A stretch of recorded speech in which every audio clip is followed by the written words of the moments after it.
တချီလိတ်ကဟော့ပေါ်ဆိုင်ထဲမှာငရုတ်သီးအတောင်ကြီးကိုသွားစားကြည့်မယ်ဆိုင်နမည်ကတော့လူတိုင်းသိတဲ့ငရုတ်သီးဟော့ပေါ်ပဲဖြစ်ပါတယ်ဒီဆိုင်မှာကျတော့ site ခင်းထားလေးကတော့တော်တော်လေးကိုနည်းပါတယ်သူတို့ရဲ့ signature sauce ပြင်ကွာကိုဆက်လို့ရအောင်လဲအခုလိုမျိုးလေးထားပေးထားပါတယ်ခင်ဗျာသူ့ဆိုင်ရဲ့အားသာချက်ကတော့ပင်လယ်စာလက်လက်ဆက်ဆက်တွေကိုအခုလိုမျိုးအများကြီးခင်းပေးထားတာပဲဖြစ်ပါတယ်ဆိုတော့ဟင်းမျိုးကတော့ဒီတစ်ခေါက်မှာတော့တန်အောင်လို့ပင်လယ်စာတွေအများကြီးစားကြည့်မှာဖြစ်ပါတယ်ကင်စရာရှိတာကင်ပြုတ်စရာရှိတာပြုတ်ပြီးတော့ site တွေကယူလာတဲ့ sushi လေးကိုအရင်ဆုံးစားကြည့်ပါတယ်ခင်ဗျာ sushi တွေကထမင်းစီစီလေးနဲ့မယောနီစိမ့်စိမ့်လေးနဲ့တော်တော်လေးကိုစားလို့ကောင်းပါတယ်ဒီဆိုင်ရဲ့အကင်ကိုလေးကတော့မီယာတိုးရှော့လေးလုပ်လို့ရတဲ့အတွက်ကြောင့်မို့လို့တော်တော်လေးအဆင်ပြေခဲ့ပါတယ်ခင်ဗျာဒီကတော့တန်အောင်လို့ပင်လယ်စာတွေအများကြီးယူပြီးတော့ပြုတ်ပြီးတော့စားကြည့်ခဲ့ပါတယ်ပင်လယ်စာတွေပြုတ်ထားတော့မှကင်ထားတဲ့အသားလေးတွေတက်နေလို့အရင်ဆုံးပြီးကြည့်ပါမယ်ခင်ဗျာအကင်ရဲ့အသားလေးတွေက premium quality ရပြီးတော့တော်တော်လေးစားလို့ကောင်းပါတယ်ပြလေးကြော်လေးကိုတော်ရန်ဟင်းရိုးထဲမှာနှိပ်ပြီးတော့စားရတာလည်းတော်တော်လေးကိုအရသာရှိပါတယ်ခင်ဗျာ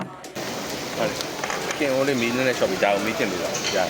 အေးထဲမှာတော့လေးမျိုး free ပေးထားတဲ့အထဲမှာတော့စပစ်ရတာလေးကိုအကြိုက်ဆုံးဖြစ်ပါတယ်အသားလေးကိုပပညာလေးတေချာလေးလေးပေးထားတဲ့အတွက်ကြောင့်กินတဲ့နေရာမှာတော့တော်တော်လေးကိုအဆင်ပြေခဲ့ပါတယ်ခင်ဗျာဆိုင်နမဲငရုတ်သီးမို့လို့အခုလုံးငရုတ်သီးအတောင်ကြီးလည်းတေချာထားပေးထားတာတော့မသိဘူးကျွန်တော်ကတော့တကြွကြွဝါတာကြိုက်လို့အဲ့ဒါလေးလည်းယူပြီးတော့စားကြည့်ခဲ့ပါတယ်ဟင်းကိုတော့မာလာနဲ့တုံရန်ယူထားဖြစ်ပါတယ်တုံရန်ရတာလေးကိုတော့တော်တော်လေးကြိုက်ပါတယ်ပေါ်ဆိုင်တွေမှာအခုလိုမျိုးဟင်းရည်2မျိုးရွေးလို့ရရဲဆိုလို့ရှိရင်ကိုရွေးထားတဲ့ဟင်းရည်2မျိုးရောပြီးတော့လည်းတောက်ကြည့်နော်ကျွန်တော်ကတော့မာလာနဲ့တုံရန်ရွေးထားဖြစ်တဲ့အတွက်ကြောင့်အဲ့2မျိုးကိုရောပြီးတော့တောက်ကြည့်ခဲ့ပါတယ်သူ့ရဲ့ရတာကချင်တာနဲ့ငံတာကိုရောလိုက်တာဖြစ်တဲ့အတွက်ကြောင့်တော်တော်လေးတောက်လို့ကောင်းပါတယ်ခုနကပြုတ်ထားတဲ့ပင်လယ်စာတွေလည်းရလာပြီဆိုတော့ခွာပြီးတော့စားပါမယ်ခင်ဗျာပင်လယ်စာတွေကပြုတ်လိုက်တာဆိုတော့ရေထဲကိုအချိုတွေဝင်သွားလို့လားမသိဘူးနည်းနည်းလေးတော့ပေါ့တယ်ပေါ့နော်ပင်လယ်စာတွေကိုအခုလိုမျိုးပြုတ်တာထက်ကင်တာလေးကိုတော့ပို့ပြီးတော့ကြိုက်ပါတယ်ခင်ဗျာဒီဆိုင်ကချပေးထားတဲ့ကနန်းတွေကလက်လက်ဆက်ဆက်နဲ့စိမ့်စိမ့်လေးနဲ့တော်တော်လေးကိုစားလို့ကောင်းပါတယ်ဆိုတော့ပစုံ3កောင်တွဲလေးကိုစားကြည့်ပါမယ်ခင်ဗျာအသားကင်တဲ့ပင်လယ်စာတွေစားရတာတန်မီလားလို့ calculator နဲ့တွက်ကြည့်ပြီးတဲ့အခါမှာတော့အချိုဝဲလေးတွေကိုစားပြီးတော့စားပါပြီခင်ဗျာမြုပ်တရားရေခဲမုတ်လေးရ